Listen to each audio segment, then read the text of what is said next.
The Volkswagen Group are likely to face a fine of $2.8 billion in India. In other words, a doubling of the money they've dodged paying to the Indian government. If they don't pay this fine, the consequence would be severe.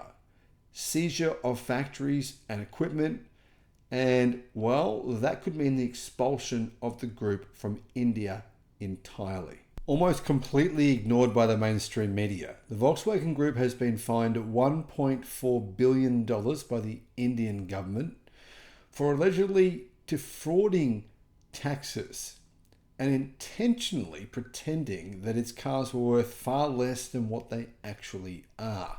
I wasn't going to report on this, but essentially the mainstream media has ignored this. If it was Tesla facing this fine, you can bet that every preschooler across the entire Western world would be very well aware of the exact details behind exactly what's happening here. Hello, my friends.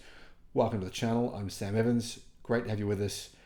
And you know, my philosophy is still, we should apply the same brush to everyone.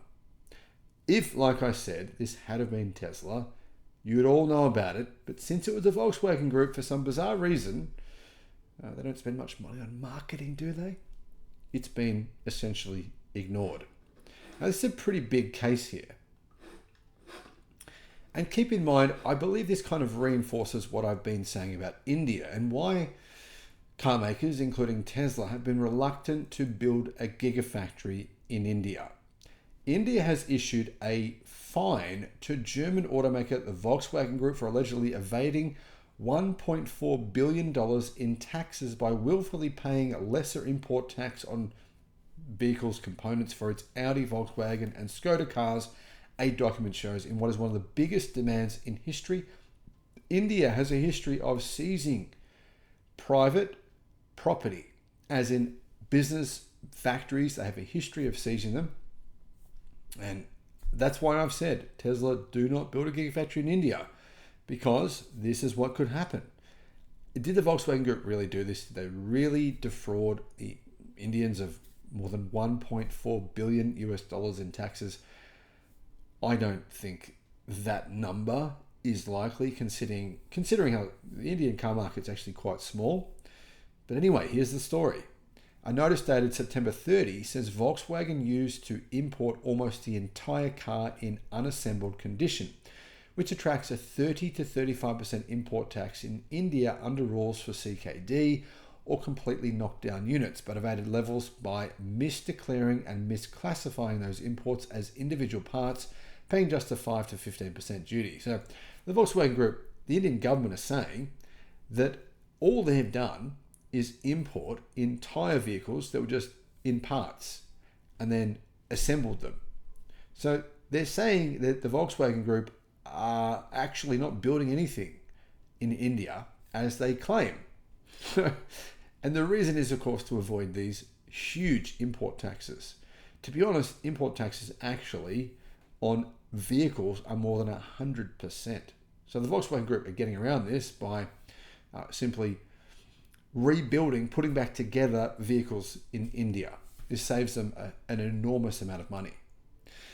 These imports were made by Volkswagen's India unit, Skoda Auto Volkswagen India, for its models including the Skoda Superb and Kodiaq, luxury cars including the Audi A4 and Q5, Volkswagen's Tiguan SUV, and various vehicles. Different shipment consignments were used to evade detection and willfully evade payment of higher taxes, the Indian investigation has claimed it has found. This logistical arrangement is an artificial arrangement. Operating structure is nothing but a ploy to clear the goods without the payment of the applicable duty, said the 95-page notice by the Office of the Commissioner of Customs in Maharashtra, which is not public but was seen by Reuters. This comes amid a crisis for the Volkswagen Group. Their profits are plunging worldwide to the lowest point in decades, if you include inflation. I mean, we've got like 100,000 staff in Germany who are on strike.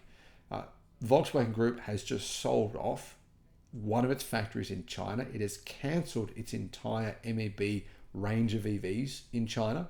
Now, it's going to continue selling them for the short term, but it's essentially cancelled them. It's going to build its EVs using Xpeng's platform. Its brand new EV, which has had only for a few months, has been basically cancelled in China. The CFO has said the roof is on fire financially at the Volkswagen Group, and Volkswagen shares have actually fallen by technically about 80% since what they were at about 4 or 5 years ago. And now India is saying that actually the Volkswagen Group owe them $2.35 billion. That's a lot of money. Now they say that of that 2.35 billion that they were meant to pay, they've paid $980 million. So there's a shortfall of 1.36 billion. Now you can bet the fact that the Volkswagen Group don't have this money. They're demanding all their staff take a 10% pay cut.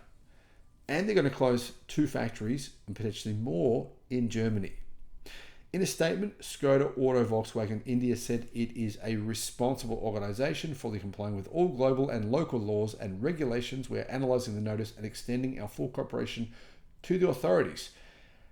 I'm not saying India as a government is wrong here. They could be right.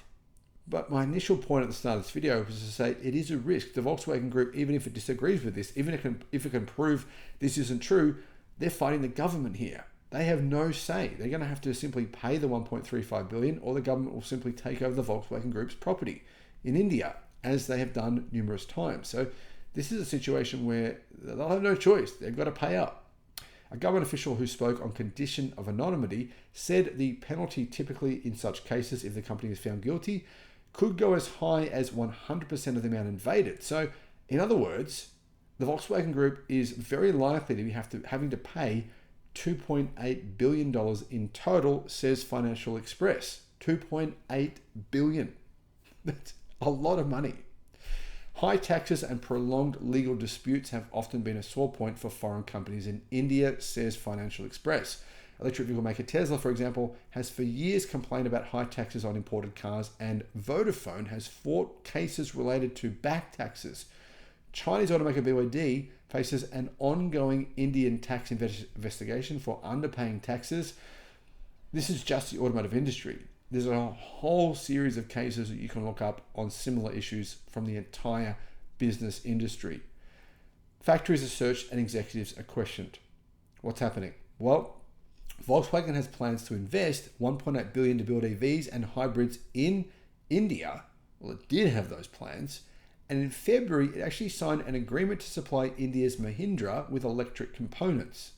The group's finance chief said in May he was very positive about India. Now, I believe what's actually happened is here that India has discovered that a lot of those components that will be supplying Mahindra, which is, India's biggest car brand, a lot of those components going into those vehicles will be actually from China. And India has recently banned iPads and computers completely from China. It doesn't like the fact the Volkswagen Group has basically given Mahindra a way to receive Chinese batteries through the back door, Chinese components. It feels like China is going to take over its automotive industry through the back door via the channel of Volkswagen Group. So it's retaliating against this. Still, Volkswagen is a pretty small player in India's 4 million units a year car market and has struggled to increase its sales. This case can increase its headaches in India, says Financial Express, where its Audi brand lags competitors. People don't buy many Audis in comparison to Mercedes and BMW, which are perceived to be more premium there. Indian investigators said in their notice that Mercedes was following the necessary rules to pay a 30% tax by importing the CKD units of their cars and not separately individual parts. Inspectors actually apparently searched 3 of Volkswagen's India's factories in 2022, including the 2 factories in Maharashtra. Documents related to component imports and email backups of top executives was seized by the Indian government. The company's India managing director, Piyush Arora, was questioned last year and asked why all the parts required to assemble a car are not shipped together. But he was not able to answer the question. Now, Arora did not respond to Reuters for comment. However, the Indian notice, based on review of the company's internal software, and Volkswagen India regularly placed bulk orders for cars through an internal software which connected it to suppliers in the Czech Republic and Germany and Mexico. After their orders were being placed, the software would break them down into main components, parts, roughly 700 to 1500 for each vehicle depending on the model. So that a kind of a sophisticated way, it looks like, of getting around and hiding the fact that they weren't just importing parts, they were importing an entire car, which was simply to be reassembled in India. So the car parts were packed abroad in different containers within a span of 3 to 7 consecutive days under multiple invoices, and then reached the Indian port roughly at the same time, say Indian authorities.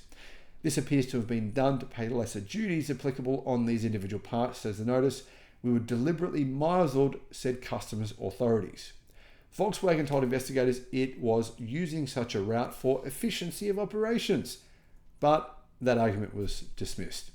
Logistics is a very small and rather least significant step of the whole process, said the Volkswagen Group. We are not a logistics company, they claimed. I personally was shocked when the Volkswagen Group CEO, Herbert Diess, was fired last year for saying the company needed to change. Well, he wasn't wrong.